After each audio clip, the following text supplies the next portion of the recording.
이어서 이제 보겠습니다. 제가 며칠 전에 그 여러 이제 구성 모델들에 대해서 평가를 하는데 어떤 사람이 재밌는 실험을 했는데 그래서 이제 그 결과를 이제 같이 공유해 보고 싶어요. 내가 10대의 차를 가지고 있는데 그 중에서 세 대를 운전했다. 그러면 몇 대를 가지고 있을까? 어떻게 생각하시나요? 제 의도, 이 질문의 의도가 뭘까요? 사람이면 알겠죠. 사람은 내가 운전을 했다고 해서 그 차가 없어지는 건 아니잖아요. 그죠? 사람이면 알 텐데 챗GPT한테 물어봐서요. 3.5점. 직접 목소리로 들어볼까요? 10대의 차를 가지고 있다고 하셨는데 3대를 이미 운전했다고 했으므로 여전히 10대의 차를 가지고 있습니다. 그렇기 때문에 여전히 10대의 차를 소유하고 있습니다. 요거는 챗GPT. 근데 마이크로소프트의 코파일럿의 의견을 들어볼까요? 제가 이제 옆에다가 이제 물어봤거든요. 당신은 10대의 차를 가지고 있으며 그중 3대를 운전했습니다. 따라서 당신은 7대의 차를 가지고 있다고 할 수 있습니다. 네. 이러면 틀렸죠. 그러면 마지막으로 우리의 그 구글의 최신 모형을 물어볼까요? 제가 이제 미리 물어봤습니다.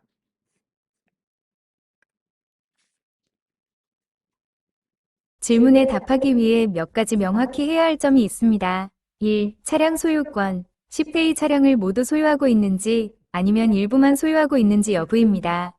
2. 운전 가능 여부. 3대의 차량 모두 운전 가능한지 아니면 일부만 운전 가능한지 여부입니다.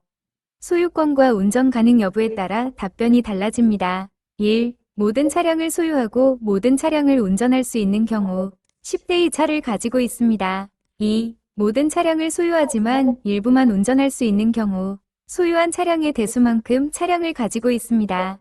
예, 10대 차량을 소유하고 3대만 운전할 수 있는 경우 10대의 차량을 가지고 있습니다. 운전 가능한 차량의 대수만큼 차량을 운전할 수 있습니다. 예, 10대 차량을 소유하고 3대만 운전할 수 있는 경우 3대의 차량을 운전할 수 있습니다. 3. 일부 차량만 소유하고 모든 차량을 운전할 수 있는 경우 소유한 차량의 대수만큼 차량을 가지고 있습니다.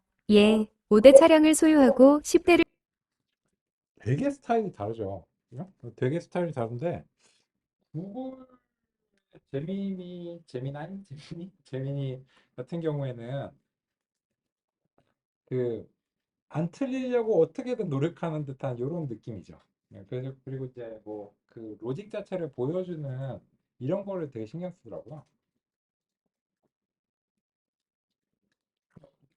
근데 그 지난달쯤에 이 구글의 제미니가 문매를 맞았습니다. 왜 그러냐면 그 미국 사람들이 또 이렇게 달려들어가지고 이게 나왔다고 하니까 이런 걸 해봤대요. 미국의 그 초대 그 대통령들과 이제 미국의 건국의 아버지들의 이미지를 생성해 달라 이렇게 했는데 그 흑인 이미지가 나온 거예요. 그러니까 인종적 다양성을 반영해야 된다. 뭐 이런 거를 이제 구글이 너무 강조를 하다 보니까 그러니까 그 사실 미국의 건국의 아버지들이 흑인은 아니잖아요. 그죠? 근데 인종적 다양성 때문에 뭐 백인하고 흑인하고 여성이 다양하게 나온 거예요. 그래가지고 그거는 또 역사적인 사실은 아니잖아요. 그래서 이제 그것 때문에 그렇고 뭐 이렇게 그 나치 이미지 뭐 이렇게 생성해줘 이렇게 했는데 거기에 뭐 여성 나오고 뭐 흑인이 막 나치 모자 쓴 거 나오고 이러니까 또 난리 나고 막 그랬었거든요. 근데 딱 그거는 구글을 때리려고 누가 이제 의도적으로 만든 거지. 근데 어쨌든 그렇게 나온 건 사실이고 그렇습니다. 그래서 이제 재밌죠. 음. 그래서 이제 요거는 그냥 흥미로운 사례라서 한번 말씀드렸고 조금 구체적인 얘기. 지금 그 지난 시간에 제가 이제 캐글에 대해서 이제 보여드린 이유는 뭐냐면 그 실제로 하셔야 될 다음 일 중에 하나가 이 강의 이후에 내가 보유한 데이터에서 가장 가까운 형태의 데이터를 찾아서 남들이 어떻게 분석했는지 어떤 걸 썼는지를 한번 살펴보셔야 돼요. 그거를 해보셔야 되는데 그걸 여기서 다 할 수가 없어요.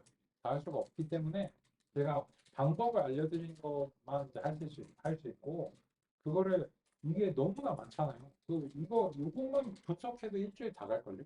이거 일주일에 분석 못하고. 그래서 여기에 쓰여진 기법들 뭐 딥러닝 기법하고 통계적 분석하고 기계학습하고 다양하게 쓰였어요.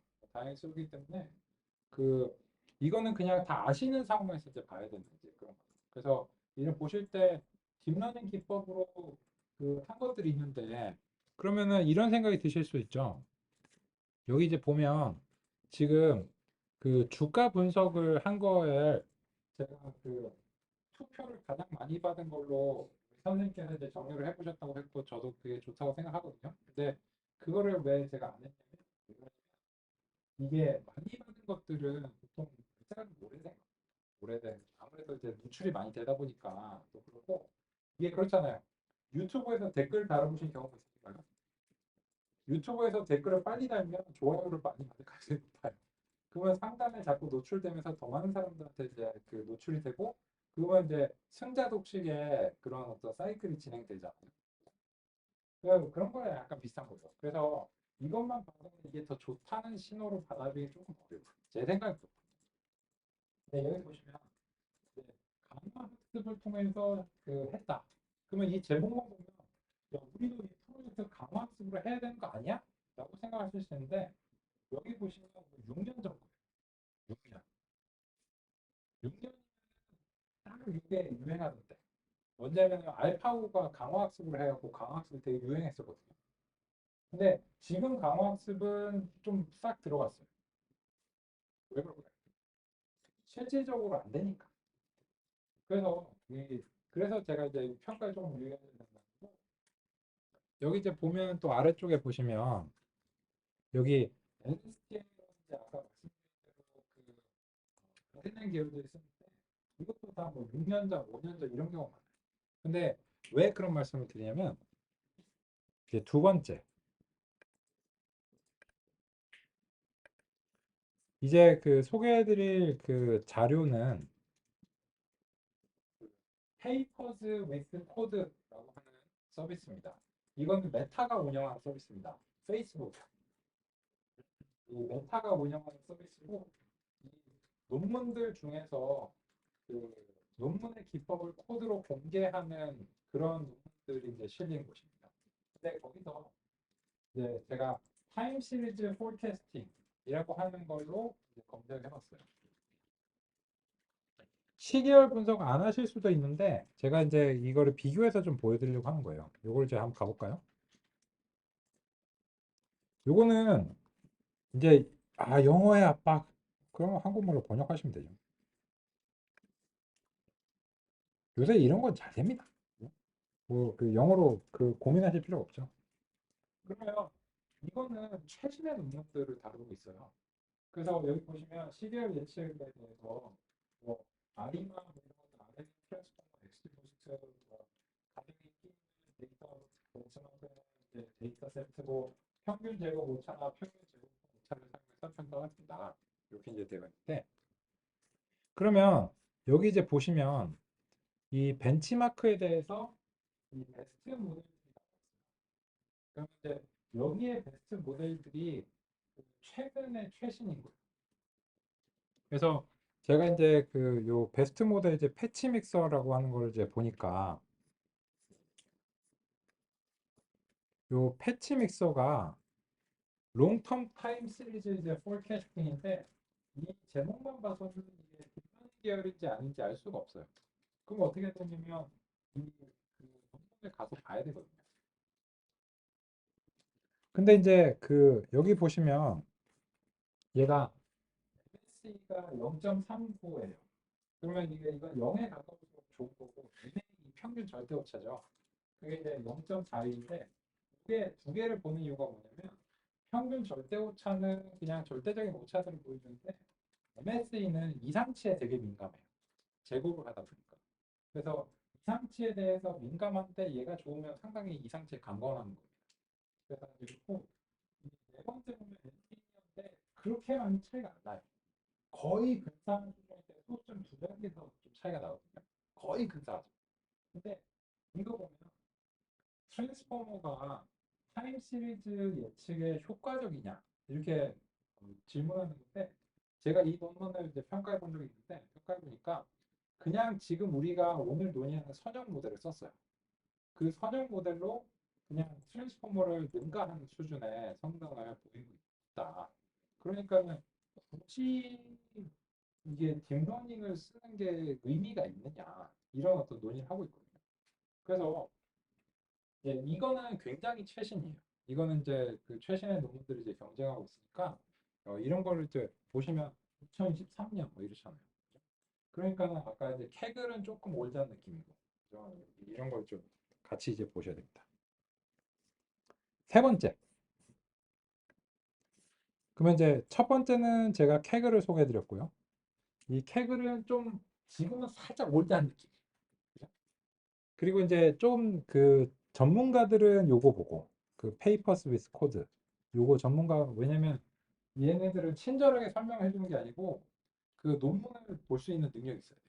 논문을 보고 평가하고 GitHub에 있는 코드를 직접 실행할 수 있는 능력이 있어야 돼요. 노트북으로 정리가 되는 게 아니거든요. 그래서 이 페이퍼스 위스 코드는 정확하고 또 최신이지만 전문성이 높이 요구된다. 그래서 이제 석박사 정도 급이면서 기계학습에 대한 전문성이 굉장히 요구된다. 그래서 이 페이퍼스 위스 코드는 제가 고객들하고 상담 드릴 때도 좀 기준으로 삼기도 해요. 그 최근에 추가된 고객사가 삼성전자거든요. 그래서 이제 그 삼성전자 같은 경우에는 이제 뭐 파이토치 뭐 기반으로 한다 정도만 얘기할 수 있고 더 이상 얘기할 수가 없는데 어쨌든 그래서 이런 거죠. 제가 모델을 만들어 드릴 수는 없는데 그러니까 이 최신의 모델들이 뭐가 있는데 이거를 적용하시고 싶냐? 그러면은 그 이 모델의 결과를 재현이 가능한지를 도와드리고 그리고 그 재현이 가능하면 그 상태에서 보유하신 데이터가 여기에 유사한지 그리고 거기에 적용했을 때 같은 비유사한 결과가 나오는지 안 나온다면 거기서 좀 더 뭘 할 수 있는지 이런 식으로 도와드릴 수 있거든요. 근데 그거를 네가 개발해서 성능이다 이거는 좀 어려워요. 왜냐면 그냥 그건 언제 끝날지 모르는 얘기예요. 2년이 걸릴지 뭐 언제 끝날지 모르기 때문에 이미 있는 걸 가지고 얘기하면 할 수 있어요. 그래서 그 혹시 이제 좀 더 전문적인 것을 원하신다면 이런 걸 이제 근거로 해서 최신의 논문에서 이 정도 성능이 보고가 됐으니까 1. 재현을 해보자. 2. 그 재현된 결과가 우리 데이터에도 적용되는지 보자. 이런 식으로 접근하셔야 돼요. 근데 그거를 알고리즘을 만들어봐. 이거 한도 끝도 없는 얘기. 그래서 이제 그 서로 얘기가 어렵습니다.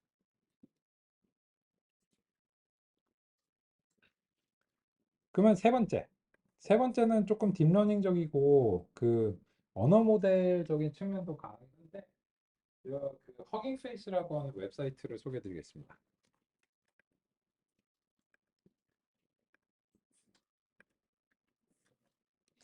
이 허깅 페이스는 그 떠오르는 또 이제 서비스죠.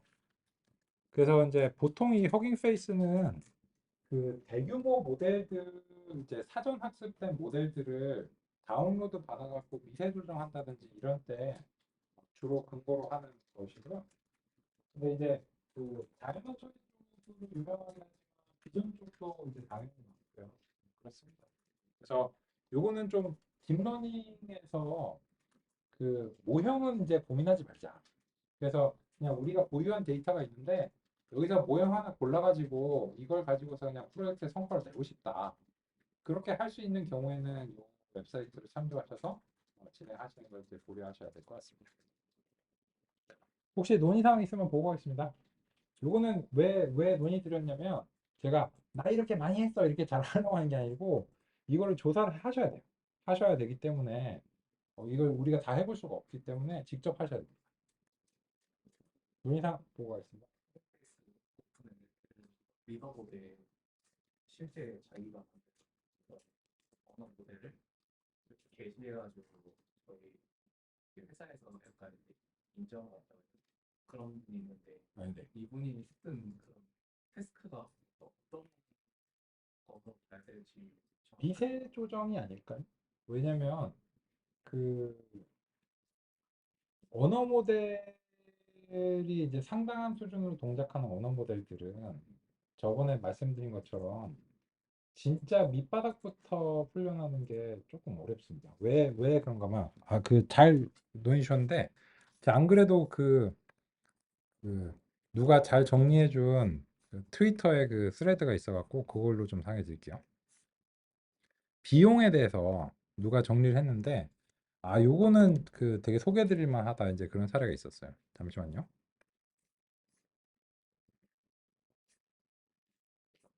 여기 있다, 여기 있다. 그렇지, 내가 북마크를 잘 해놨어.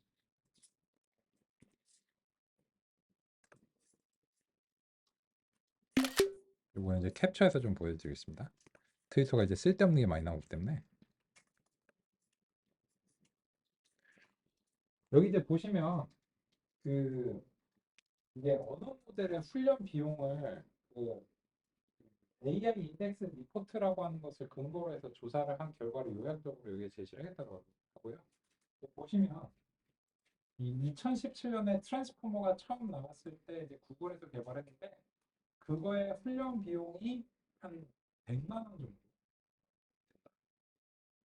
근데 버트 라지 모델은 한 4, 500만 원 정도 들었다. 왜냐면 이 버트가 GPU 한 8개 정도 써가지고 일주일 정도 이제 훈련했다고 해요. 사전분이. 근데 이제 보시면 이 라마2는 400만 달러. 그죠? 그러면 우리 돈으로 한 4, 50억 정도 훈련 비용이 들었다는 거죠. 그죠? 그리고 이제 보시면 GPT-4는 지금 8천만 달러니까는 하여튼 한 1,000억 가까이 이제 들었다는 얘기죠. 제미니 울트라는 2억 달러 정도 들었다. 그죠? 그러면 이제 그 질문하신 거에 대해서 제가 짐작할 수밖에 없는 게 뭐냐면 언어 모델을 대규모로 만들었다면 여기 보시면 비용을 보시면 개인이 할 수 있는 수준은 어디까지일까요?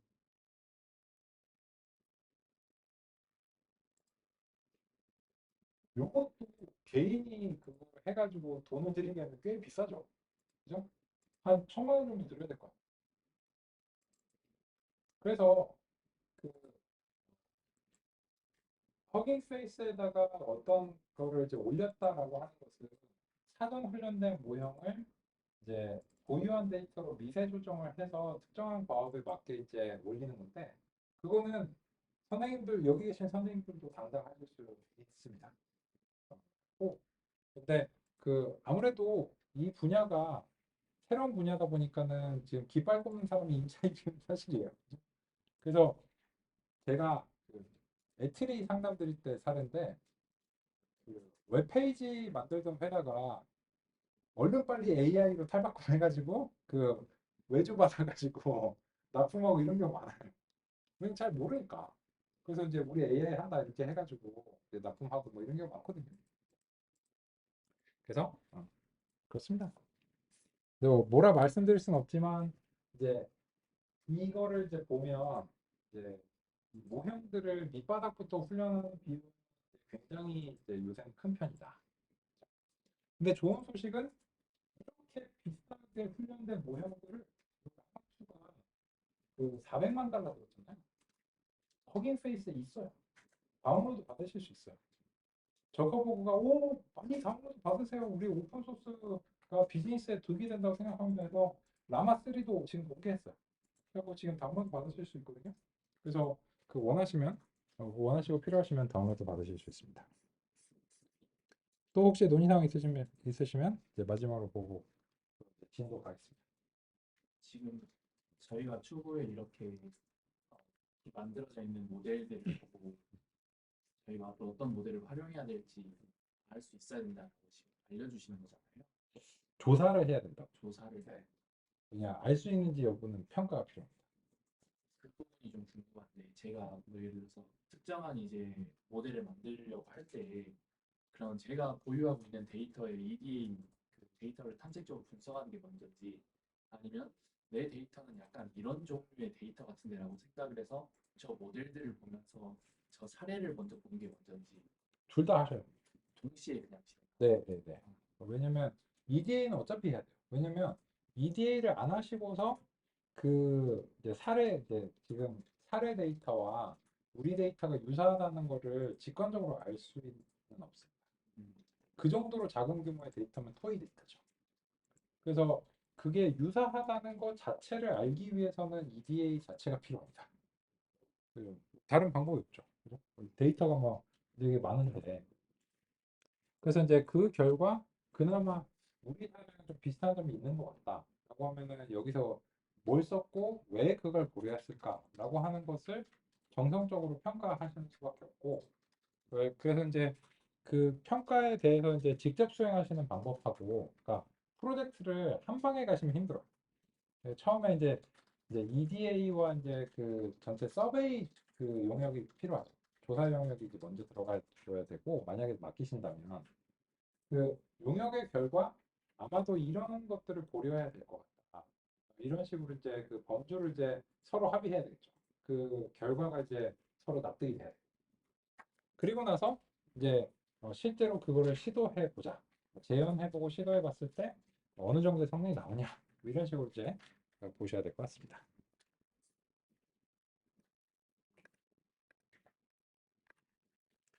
오케이. 그래서 이제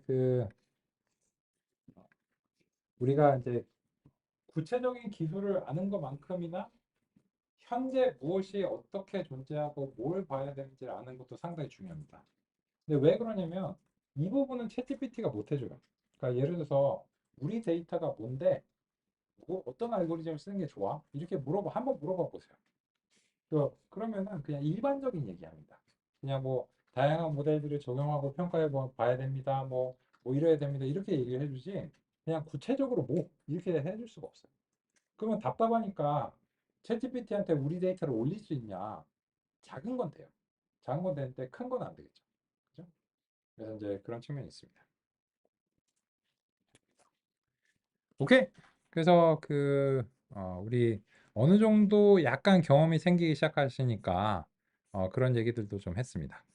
그러면 우리의 논의로 다시 한번 돌아가 보도록 하겠습니다. 지금 우리가 이제 살펴본 부분하고 교재 싱크를 좀 맞춰 보겠습니다.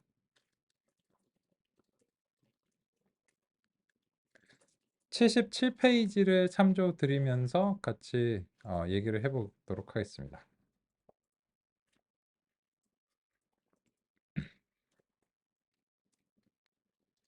요 77페이지의 29번 입력을 보시면 이게 공감이 되시는지 같이 한번 얘기를 좀 해봤으면 좋겠어요. 뭐냐면 이 서술 어떠신가요? 29번 입력의 그 양상에 대해서 이렇게 나왔는데 R2 결정 배수가 0.6가 좋은 점수가 아닌데 하지만 훈련과 테스트 세트 점수가 매우 비슷하니까 과대적 합이 아니라 과소적 합의 상태를 의미한다. 이렇게 나와 있는데 이 서술은 맞는 서술이에요. 맞는 서술인데 공감이 되시는지가 좀 문제인 거예요. 왜냐면 그러면 제가 조금 고민을 한번 드릴게요. 자, 98, 97이 나왔어요. 이거는 뭐라고 평가하시겠어요? 98, 97.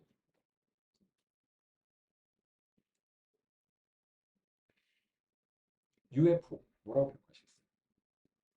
데이터의 규모도 이제는 중요해진 것 같아요. 데이터의 규모 떠나서 그냥 요 자체로서 98, 97 그러면 피타다 언더로 봐야 됩니다. 왜까요? 아직은 언더로 봐야 돼요.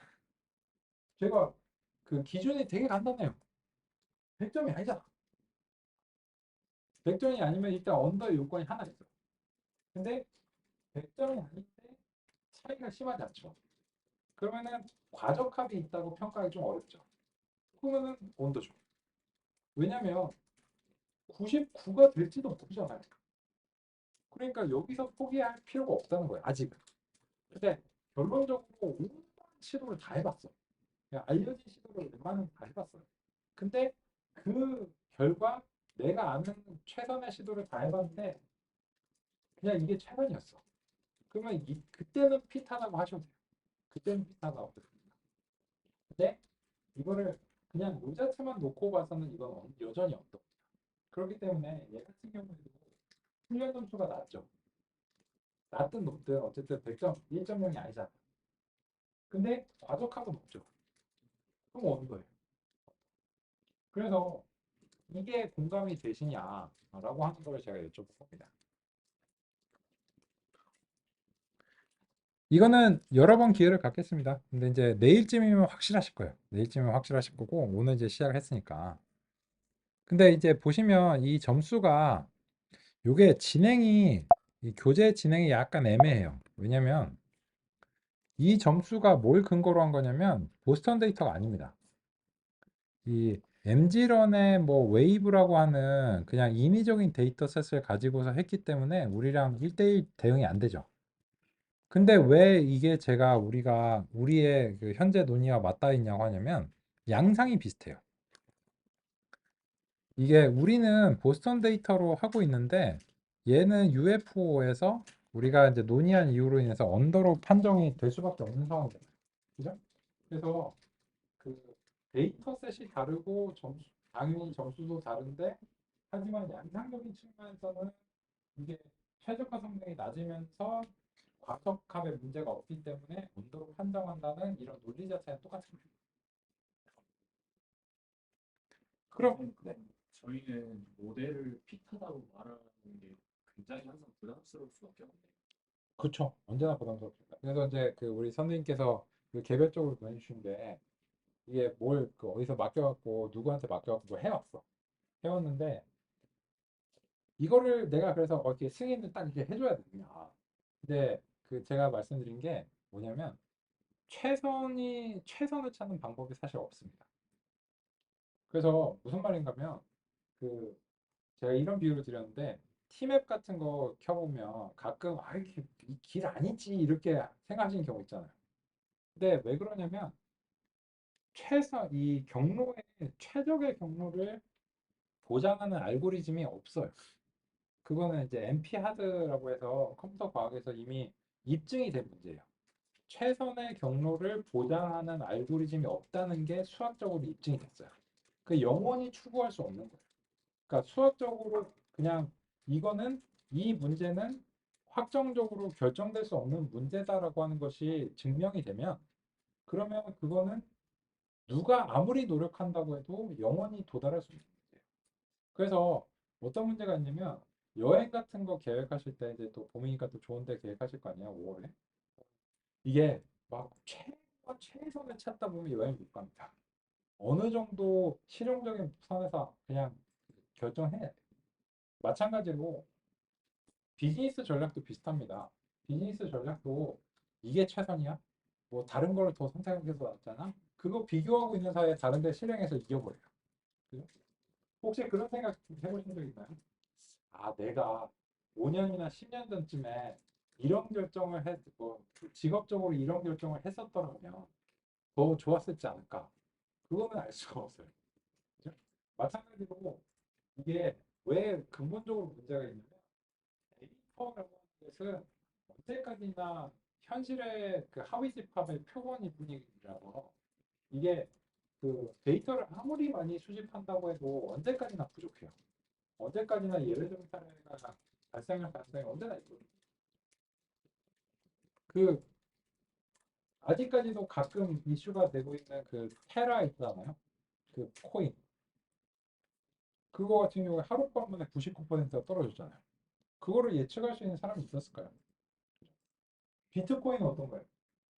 그 뭐 반감기라고 하는 게 뭐 공식이 있나요? 그거 있으면은 벌써 다 그 투자했겠죠. 그게 안 되죠.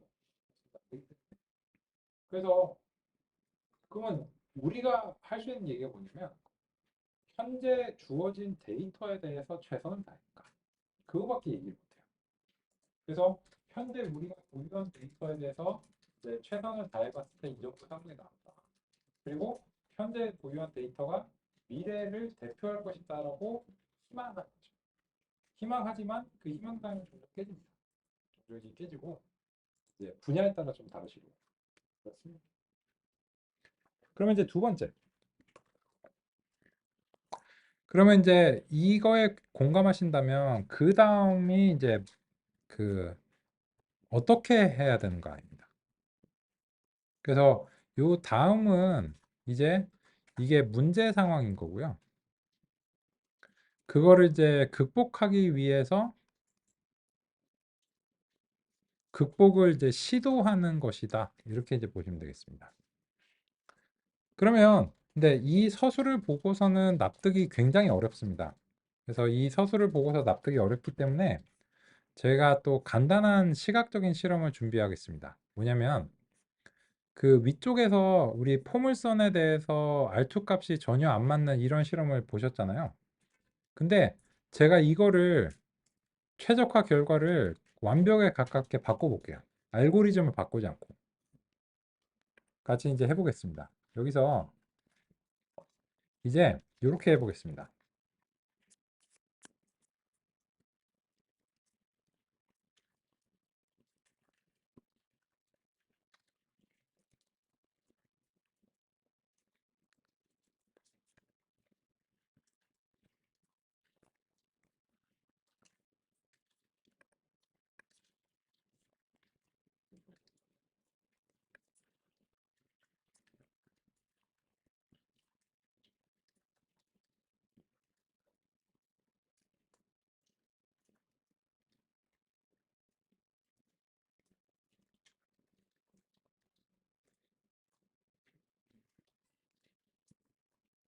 알고리즘은 안 바꿨죠?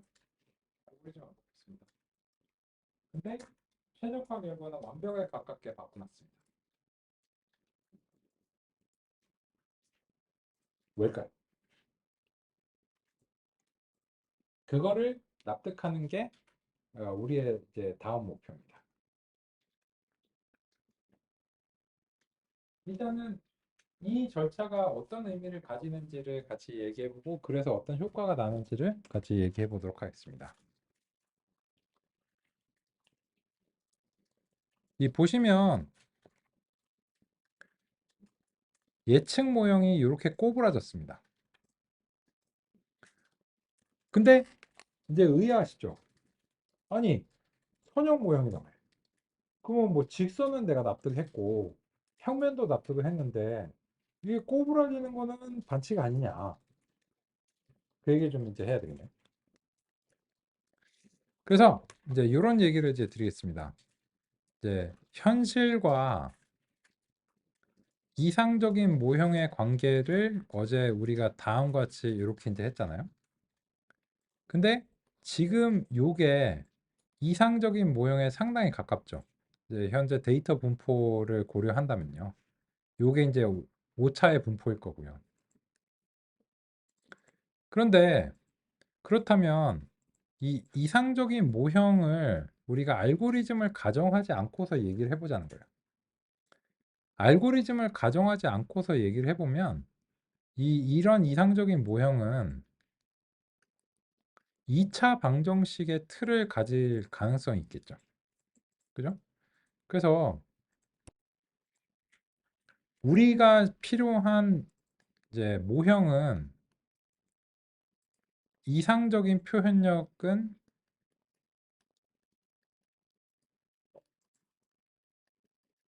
이런 모형의 틀을 가졌을 가능성이 있어 보입니다. 그죠? 그런데 문제가 뭐냐면 우리의 선형 회귀 알고리즘이 다음과 같이 직선으로 한정이 되어 있다는 겁니다. 그러면 왜 그러냐는 거죠. 그러면 이런 직선으로 한정이 된다면 모형의 표현력을 C라고 부를게요. 이상적인 모형의 표현력에 대비해서 우리의 선형 회귀의 표현력은 많이 모자릅니다. 그걸 이렇게 표기를 해볼게요. 근데 지금은 선형 회귀 알고리즘을 써서 이 이상적인 표현력에 근사하는 것처럼 평가될 수 있는 그런 점수를 받았거든요. 그럼 이제 이걸 어떻게 한 걸까요? 그래서 이제 그 얘기 좀 해보겠습니다.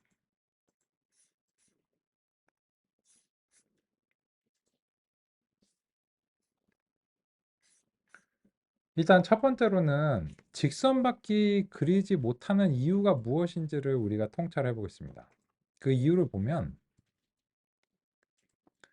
이 입력 차원이 1차원밖에 안 되기 때문에 그렇죠. 그러면 입력이 요 하나밖에 없으니까 특성이 거기에 대응되는 기울기 자체도 하나밖에 없고 그러므로 인해서 직선만 가능합니다. 이걸 뭐라고 부르냐면 이 모형의 가설 공간이라고 부릅니다.